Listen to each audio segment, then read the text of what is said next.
오늘도 주의 전에 예배 자리에 나오신 여러분들을 주의 이름으로 환영하고 축복합니다. 여러분들 삶 가운데 주님의 은혜가 넘치시기를 축원드립니다. 이사야 7장부터 10장까지의 말씀에는 이 북이스라엘과 남유다의 멸망에 관해서 이 심판자에 오신 주님에 대해서 말씀해 주고 있지만, 그러나 오늘 본문의 11장에서는 하나님의 세밀한 계획 가운데 앞으로 오실 메시아, 이 메시아의 왕국에 대해서 말씀해 주고 있어요. 하나의 나심을 통하여서 나라와 교회 그리고 가정마다 평화가 임할 것이다. 그 세밀한 그 여호와의 메시지가 오늘 말씀을 통하여 우리에게 선포되어지고 있는 것이에요. 여러분, 우리에게 가장 제일 중요한 것은 예수님밖에 없는 줄 믿습니다. 예수님으로 사는 인생, 예수님만 바라보는 인생은 흔들리지가 않습니다. 예수님이 함께하는 교회, 예수님이 함께하는 가정, 예수님과 함께하는 인생이 되어 그 어떠한 것도 헤쳐나가시기 바랍니다. 예수님과 함께하면요, 예수님이 행하십니다. 역사해 주시는 거예요. 여러분, 인류 역사상 최대의 축복은 예수님께서 이 땅에 오신 것입니다. 죄와 절망 가운데 있는 우리들을 위해서 여호와 하나님은 메시아 예수 그리스도를 보내주셨습니다. 예수님은 이 땅에 오셔서 우리의 죄를 위하여 십자가에 못 박혀 죽으셨습니다. 그 죽으심이 우리의 구원의 문이 된 거예요. 영생의 문이 된 것입니다. 성경은 우리가 메시아 예수 그리스도를 영접할 때 어떠한 결과를 얻게 되는지 오늘 말씀해 주고 있습니다. 또 흩어졌던 열방의 모든 민족들, 하나님의 택한 백성들, 그 주의 성도들이 여호와 하나님의 구원의 권능의 팔에 펼쳐질 때에 주께로 다시 돌아와 하나가 될 것이다 말씀해 주고 있어요. 그렇다면 우리는 이 본문의 말씀을 통하여서 우리가 하나님께서 우리에게 주시고자 하시는 그 영적 메시지, 그 교훈이 무엇이냐? 우리가 복된 인생을 제목 가지고 저와 여러분들이 이 시간 말씀에 함께 은혜를 나누도록 하시겠습니다. 저를 한번 따라 하시기 바랍니다. 복된 인생, 복된 인생.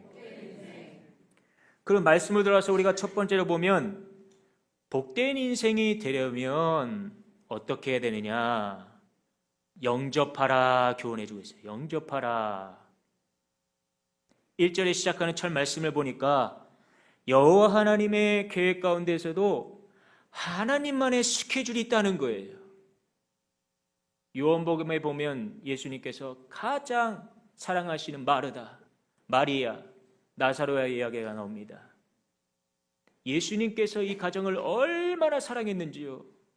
이 예수님의 눈물이 이 가정에서도 나왔습니다. 또 언제나 이 베다니를 지내실 때마다 이 마르다의 집을 방문하시는 거예요.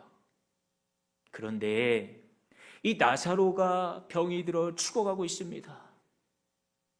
예수님께 사람을 보냈어요. 예수님 빨리 와주세요.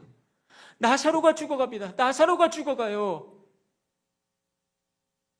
예수님이 오시기를 기다렸어요. 그렇게 초조하게 기다립니다. 불안해했어요. 그런데 예수님은 사람들이 원하시는 때에 왔다 놨다 안 왔습니다. 결국 나사로는 병으로 죽게 됩니다. 사람들이요, 예수님께서 늦게 오시는 것을 보고 수군대게 됩니다. 뒤에서 욕하기 시작했어요. 저마다 예수님을 원망합니다. 왜 원망이 없겠습니까? 하나밖에 없는 그 귀한 나사로가 병들어 죽었는데, 치유할 수 있기를 바랬던 그 하루나기의 그 시라라기의 그 마음까지도 다 불타버렸어요. 그런데 예수님은 사람들이 원하는 때가 아닌 하나님의 그 때를 기다렸던 거예요. 비록 늦게 나사로에게 왔지만 예수님은 나사로야 일어나라 부르셨을 때 그는 죽음에서 생명으로 다시 살아나게 되었다. 절망, 고통, 비통함, 실망이 있을 때 예수님은 하나님의 스케줄 동하여 바꾸어 주시더라. 여러분, 시간표에도 다 때가 있는 거예요. 길어지는 여러 문제 앞에서 겸손히 하나님의 때를 바라보면 최고의 타이밍에 하나님의 축복이 임하게 되는 줄 믿으시기 바랍니다. 예레미야 29장 11절에서 말씀하여 주시길, 우리를 향한 하나님의 생각은 평안이지 절대 재앙이 아니라고 말씀하고 계십니다. 그러므로 우리는 우리를 위해 예배해 주신 그 밝은 미래가 있음을 믿고 그 희망을 품고 견디는 성도가 되어야 되는 것입니다. 이처럼 잘 짜여진 그 하나님의 스케줄 속에 예수 그리스도가 어느 가문에서 나올지 말씀해 주고 있는데, 그것이 1절 말씀이에요. 이새의 줄기에서 한 싹이 나며. 그렇게 한 가문, 다윗의 혈통을 통하여 예수 그리스도께서 우리에게 오신다는 귀중한 말씀입니다. 이새의 줄기, 다윗의 왕조는 심판으로 인해서 나무 밑둥이만 남은 그런 꼴이 되어버렸어요.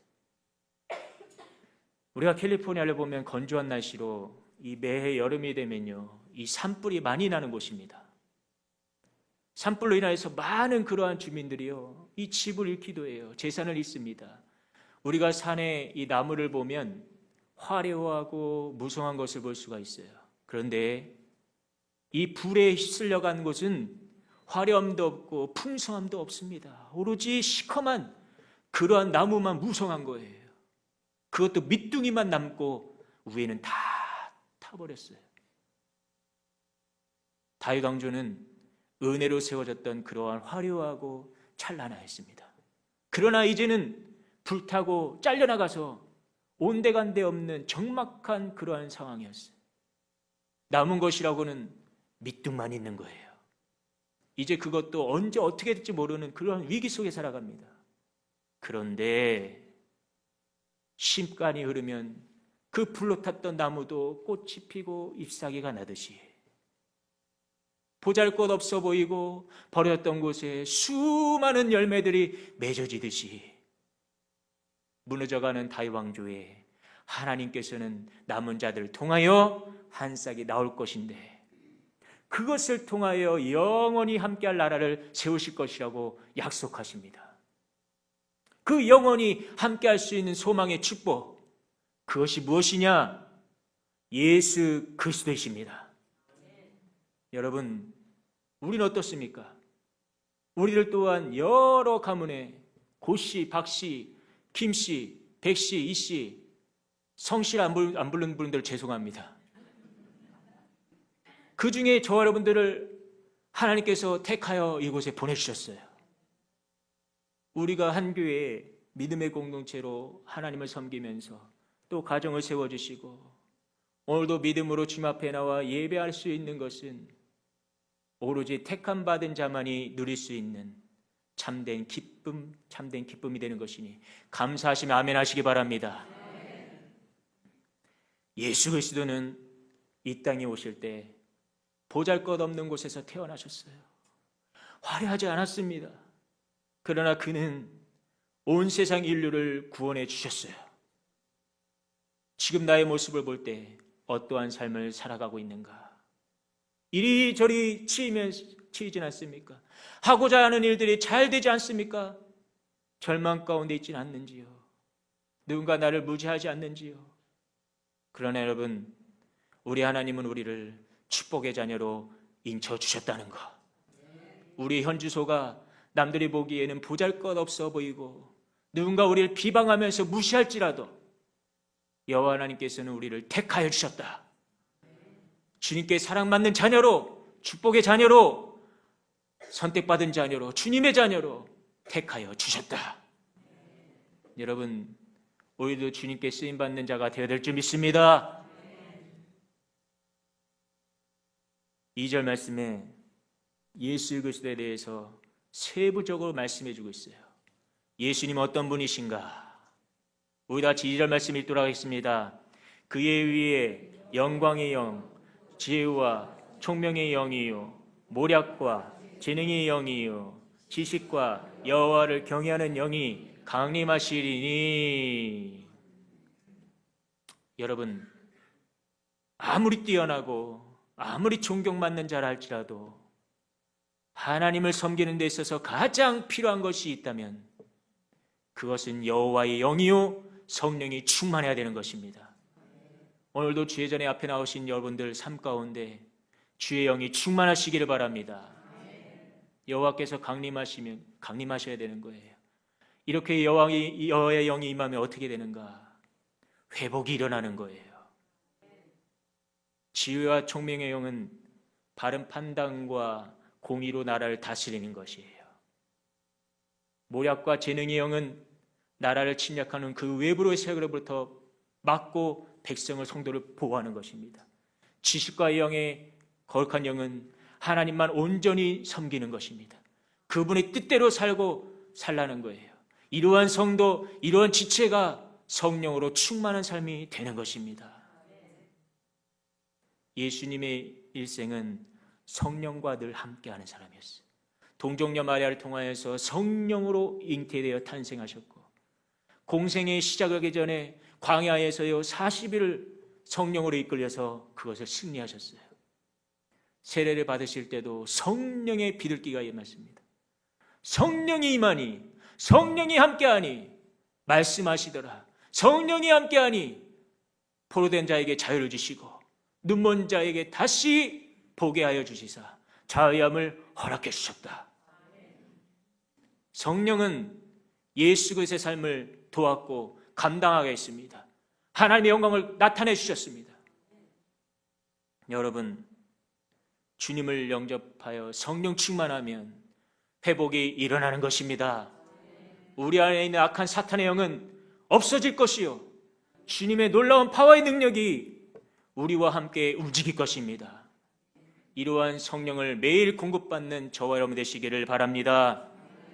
그러면 이렇게 성령이 임하고 회복되면 어떠한 일이 일어난다고 말씀해 주느냐?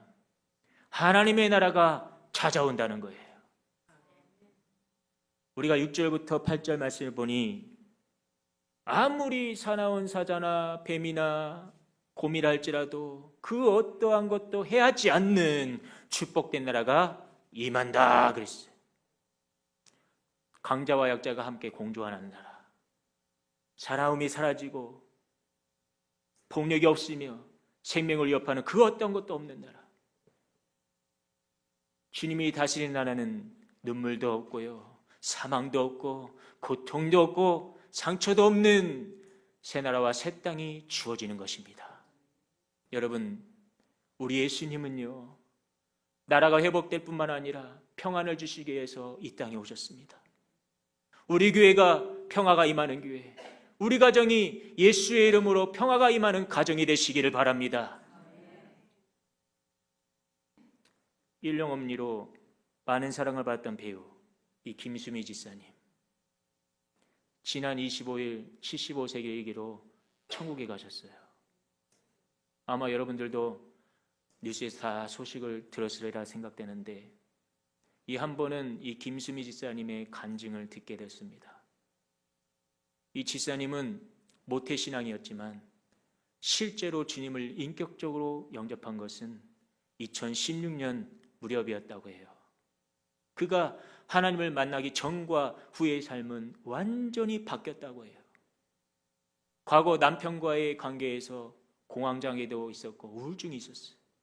남편을 미워했습니다. 증오까지 했습니다. 늘 그렇게 자신은 불행하다고 생각했어요. 그래서 매일 술에 찌달려 삽니다. 이 집사님이 이런저런 문제를 그렇고 작전 기도를 시작했어요. 그런데 너무 지치는 거예요. 100일을 넘기고 200일이 다가오는데 포기해야 되겠다고 생각했을 때 끝내는 하나님 알아서 하세요. 나 몰라. 배째 막 이렇게 나간 거예요. 그런데 어느 날 똑같이 술을 한 모금 마셨는데 다 토해버린 거예요. 술만 보면 그것만큼 꼴 보기 싫은 것이 없었다고 합니다. 남편보다 더 꼴 보기 싫은 게 뭐예요? 술이에요, 술. 그런데 어느 날 이 집사님이 교회 나와서 찬송을 듣는데 하나님의 은혜로 있을 데 없는 자 왜 구속할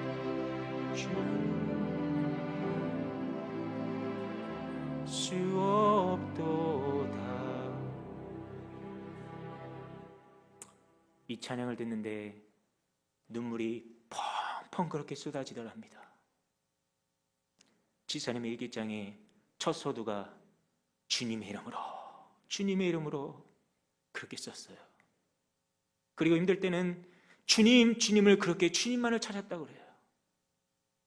이 지사님은 자기가 일찍 더 주님을 인격적으로 만났으면 좋았을 걸 그러면서 지금이라도 주님을 나의 주인으로 모셔서 다행이다 그렇게 고백하는 것을 보았는데, 그런데 그 간증 가운데 김수미 지사님은요, 예수님이 나의 마음에 찾아오시니 불안이 없어졌다 했습니다. 불안이 없어졌다. 예수님이 찾아오시니 평안이 임하더라.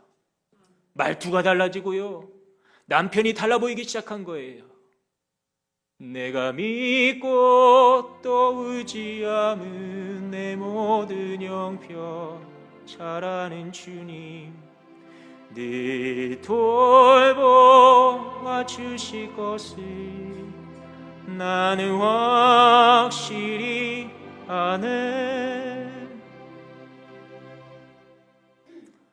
나라마다 교회마다 또 사람들마다 서로를 죽여가면서 비방하고 미워하며 상처가 생기게 해서 그렇게 꼬리를 물어서 너 죽고 나 살자가 아니라 예수 그리스도를 통하여서 회복과 평화가 임하는 것, 이것이 하나님께서 우리에게 바라시는 것인 줄 믿으시기 바랍니다. 예수 그리스도를 구원자로 영접한 사람은요, 예수 그리스도의 삶이 함께하는 사람은요, 에덴 손에 주었던 그 평화를 다시 찾아야 하는 것입니다. 회복해야 하고 평화를 누려야 되는 것입니다. 우리 다 같이 9절 말씀 함께 읽도록 하시겠습니다. 내 거룩한 산 모든 곳에서 해됨도 없고 상함도 없을 것이니 이는 물이 바다를 덮음같이 여호와를 아는 지식이 세상에 충만할 것임이라. 아멘. 신학자인 존 스토트는 그리스도께서는 교회를 세상에 보내시기 전에 먼저 성령을 교회에 보내셨다 했습니다. 그렇습니다. 성령이 없는 교회는 죽은 교회인 거예요. 성령이 없으면 그 신앙은 죽은 신앙인 것입니다. 성령은 평화를 주십니다. 사랑을 주셔요. 예수 그리스도의 평안과 우리 교회와 가정이, 그리고 여러분의 삶 속에 주님의 나라가 임하시기를 바랍니다.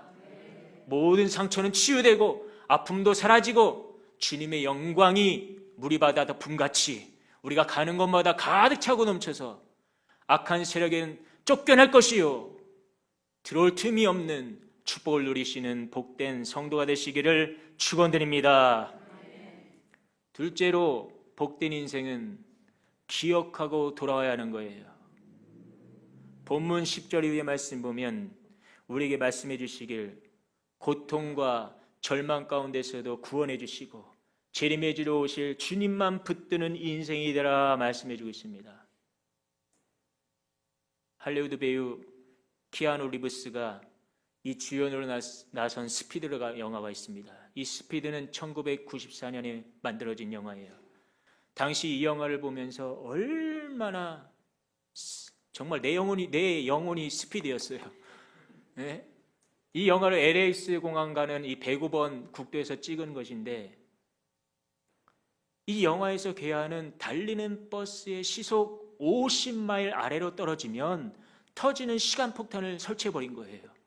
이 폭탄을 피하려면 차들이 막히지 않는 도시를 빠져나와서 이 시속 50마일을 항상 유지하던가 그 이상을 달려야 되는 거예요.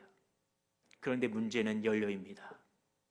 연료는 언젠가 떨어지기 때문에 버스는 반드시 폭발하게 되어 있습니다. 가스를 아낀다고 천천히 가면 끝장나는 거예요. 인생이 끝장납니다. 그렇다고 영원히 빨리 갈 수 있는 것도 아니에요. 사람의 수명도요, 무한 것이 아닙니다. 우리 인생은 시한폭탄을 장착한 버스와 다를 바가 없습니다. 이 영화에서 버스 승객들이 어떻게 살아남느냐, 어떻게 그들이 구원받을 수 있었느냐, 영화를 보니까요, 이 또 다른 버스가 같은 속도로 이 폭탄 버스 옆으로 다가오는 거예요. 버스가 나란히 갑니다. 달립니다. 그렇게 날이 달리면서 승객들은 버스를 갈아타기 시작하는 거예요. 여러분, 인생도 마찬가지 아니겠습니까? 폭탄을 안고 달리는 버스에서 내려야 되는 것입니다. 버스를 갈아타게 해야 되는 거예요. 우리 인생의 가장 시급하고 중요한 것은 갈아타는 것입니다. 하나님이 계신 곳으로 갈아타는 거예요. 하나님이 계신 곳으로 거처로 옮기는 것입니다. 복된 인생은 옮기는 거예요.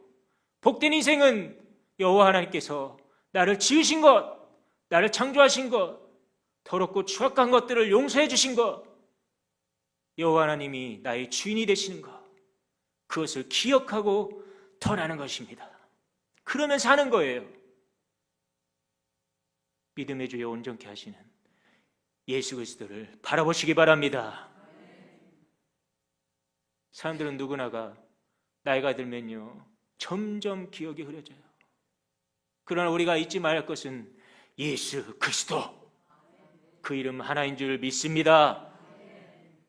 이것은 우리 믿음의 사람들이 외쳐야 할 고백인 것입니다. 그러면 이렇게 기억하고 돌아오면 어떤 은혜가 임하는가? 여호와의 깃발로 순익게 된다는 것이에요. 10절에서 12절의 말씀 보면 세 단어를 두 번씩 반복해 주는 것이 있는데 그것이 그날에입니다. 빛이 그리고 돌아오게 하실 것이다. 이 단어들이에요. 이것은 포로되고 흩어졌던 그 하나님의 택함 받은 백성들이 주님이 정하신 때와 주님이 오실 그 때에 여호와의 깃발 아래로, 여호와가 계신 곳으로 돌아오게 될 것이다 하는 것입니다. 우리 다 같이 10절 말씀 함께 읽도록 하겠습니다. 그날에 이새의 뿌리에서 한 싹이 나서 만민의 기치로 살 것이요 열방이 그에게로 돌아오리니 그가 거한 곳이 영화오리라. 아멘. 여기서 만민의 기치라는 것은요, 이 모든 사람들이 볼 수 있는 사인을 뜻하는 거예요. 모든 주에 흩어졌던 백성들이 그 사인을 보고 그것을 향하라 신호예요. 우리가 이 알파 수양회를 그동안 팬데믹 때문에 가지 못하고 있다가 이번에 기도원에 가서 수양회를 가졌습니다. 많은 분들이요 참석해 주셨어요. 너무 감사합니다. 이 많은 분들이 이 도로가 막히니까 서둘러 올라가신 분들도 있고, 그리고 또 준비팀들은 미리 올라가서 수양회를 준비하였어요. 제가 교회 문단속을 하고 뒤늦게 출발하는데 이 점점 어둠이 깔려옵니다. 아마 저보다 늦게 오신 분들도 아마 계실 거예요. 저는 요즘 이 핸드폰이 잘 되어 있기 때문에 이 핸드폰에 있는 이 지도, 이 내비게이션을 보면 다 찾아갈 수 있을 거라고 알고 그렇게 사인판은 전혀 생각도 못했어요. 그런데 이 집사님 한 분이 교회 이름이 있는 사인판을 몇 개 가져갔지만 아직 교회에 하나 더 있을 텐데 그것도 가져와 달라는 거예요. 연락이 왔어요. 그냥 가져와 달라고 하니까 저는 일찍 가는 분에게 갖다 드리라고 건넸습니다. 제가 운전하면서 그곳에 도착을 했는데 이 사인판이 곳곳에 보이는 거예요. 눈앞에 보이기 시작합니다. 그리고 최상교 지사님께서 열심히 어디로 들어가라, 차는 어디에 세우세요, 막 그렇게 막 사인을 주는 거예요. 봉으로 막 사인 줍니다. 그때 저는 깨달았어요. 아, 이것이 사인이다. 이것이 깃발이다. 다 아는 것 같아도 그것이 전부가 아니다. 내가 하나님의 말씀을 알면 얼마나 알겠는가. 하나님의 사인은 지금도 우리가 가야 할 방을 인도해 주십니다. 말씀을 들었어도 또 듣고 그 말씀을 따라가면 길을 잃어버리지 않는 거예요. 길을 쉽게 찾을 수 있습니다. 좋은 길로 하나님이 인도해 주시는 거예요. 여러분, 여호와 하나님의 구원의 깃발이 세워져 있어요. 그 깃발을 보시기 바랍니다. 그 깃발로 향해 가시기 바랍니다. 그 깃발을 붙드십시오. 그 깃발에 구원이 있습니다. 그 깃발에 승리가 있는 거예요. 그 깃발에 여호와 이레, 여호와 라파, 여호와 샬롬, 여호와 니시, 달려가면, 잡으면 복된 인생이 되는 줄 믿습니다. 내가 한다고, 내가 해왔던 거라고 생각하면요, 그렇게 찾아가면 원망진창이 되는 거예요. 질서가 없어집니다.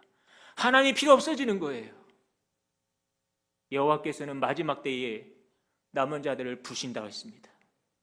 여호와의 말씀을 굳게 지키시고 그 남은 자 안에 우리 믿음의 성도들이 거하시는 은혜가 있으시기를 바랍니다.